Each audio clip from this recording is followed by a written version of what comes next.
This video walkthrough will help you optimize the setup of your lead feeder account so that you can leverage and benefit from the 3 core functions of lead feeder: identify, qualify, and connect. We'll show you how to identify the companies that you should be focusing on, whether they be prospects, leads, or current customers, how to qualify and prioritize these companies, and the best ways to connect to the key stakeholders at these companies. So let's dive right into it. Every time you log into Lead Feeder, you'll see a list of all the companies that have visited your website within the time frame shown above. You can always choose between a preset time period or a custom time period. By default, the leads are sorted by quality, which is ranked by how engaged a company is on your website.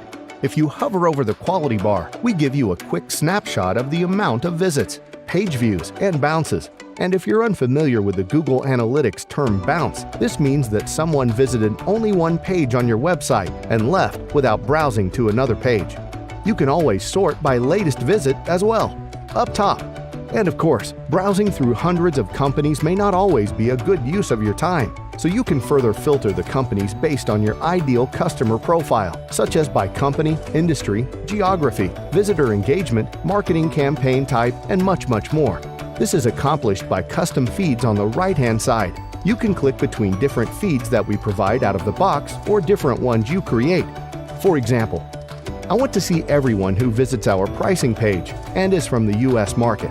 I just click on that custom feed, and you can see the read list change on the left-hand side.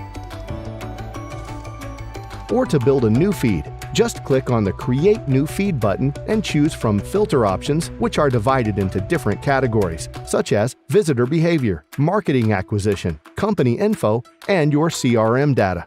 For example, let's create a feed based on traffic from your Google AdWords campaigns and based on if they viewed a minimum of 3 pages.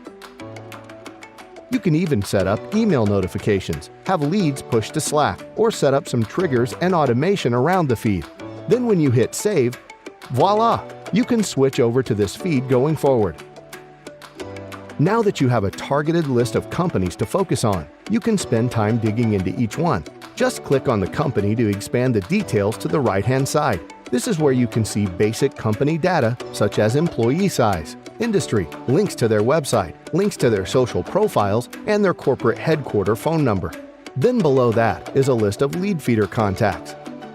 Lead feeder contacts is a complementary database of contact information for stakeholders at a company, including their email address and links to their social profiles. This feature helps you take the company-based information of those visiting your site and allows you to find the who at that visiting company so you can reach out and make a warm versus cold connection. Below the contact section are the visit details.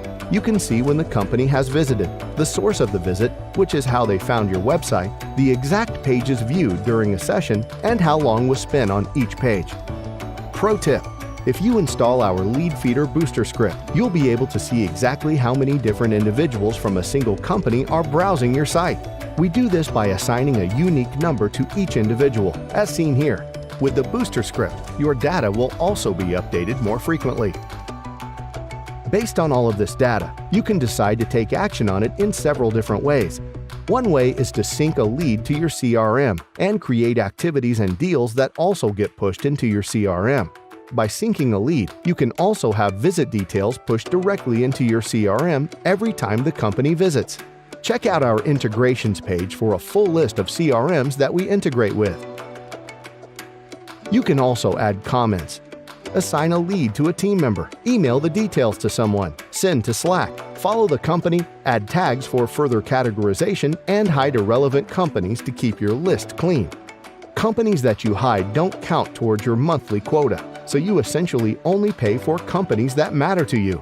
And if you have the Team or Enterprise edition of LinkedIn Sales Navigator, you can turn on the integration with just a click of a button. For even more granular data, you can also turn on the integration with MailChimp if you currently use MailChimp to send email campaigns. Doing so will allow you to track what individual users on your email list are doing on your website. With MailChimp, you only know if someone opened or clicked on an email, but you don't get to see what pages they browsed on your site after receiving your email campaign. Lastly, if you're an admin, you can easily manage your settings in the top right corner, including things like the Google Analytic views you're tracking on Leadfeeder, billing, and the users who have access to your Leadfeeder account. Adding users costs no extra to your account, and we find that our most successful customers invite users from their marketing, sales, and customer success teams.